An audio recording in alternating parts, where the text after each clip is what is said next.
আমরা এসেছি বরিশাল জেলার উজিরপুর উপজেলার কুমারবাড়ি ঐতিহ্যবাহী কাটাগাছতলার মেলায়। মেলাটি প্রতি বছর বৈশাখের 3, 4 ও 5 তারিখে অনুষ্ঠিত হয়। স্থানীয় জয়দুর্গা মন্দিরের প্রত্যক্ষ তত্ত্বাবধানে অনুষ্ঠিত হয়ে আসছে এই পূজাটি দীর্ঘদিন যাবৎ। আমরা এখন এই মেলা সম্পর্কে কথা বলবো জয়দুর্গা মন্দিরের সহকারী পূজারী মিস্টার তপন মিত্রের সাথে। নমস্কার, আমি তপন মিত্র, উজিরপুর কুমারবাড়ি বাজার কাটাগাছতলার মেলা মন্দিরের সহকারী পূজারী। আমরা বৈশাখ মাসে প্রতি বছর 3, 4 ও 5 তারিখে এই মন্দিরে পূজা হয়। এই মন্দিরের মূল নামটা হচ্ছে কাটাগাছতলার মেলা। এইখানে জয়দুর্গা পুজো হতো। সেই মন্দিরেই একটা জারুল গাছ ছিল। সেই জারুল গাছটা কোনো এক সময় বিক্রি করা হয়।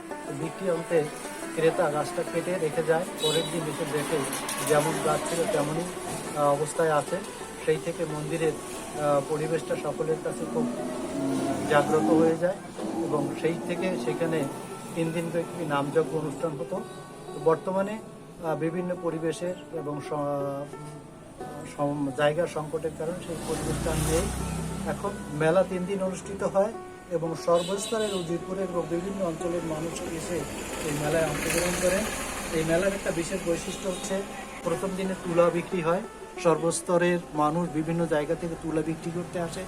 পরের 2 দিন মেলার বিভিন্ন সামগ্রী বেচা কেনার জন্য মানুষ সমাগত হয় এবং উজিরপুরের এই মেলাটা একটা ঐতিহ্যবাহী প্রতিষ্ঠান হিসেবে বর্তমানে চলছে।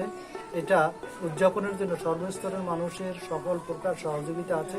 আবহমান বাংলার উৎসবে মাতোয়ারা সকল সম্প্রদায়ের লোকজন নিত্য প্রয়োজনীয় ঘর গৃহস্থলীর জিনিসপত্র ক্রয়ের জন্য প্রতি বছর ছুটে আসেন এই মেলা প্রাঙ্গণে। দ্রব্য সামগ্রীর ক্রয়ের মধ্যেই তাদের মধ্যে তৈরি হয় এক নতুন মেলবন্ধন, যা তাদের পারস্পরিক সম্প্রীতির বন্ধন আরও সুদৃঢ় করে।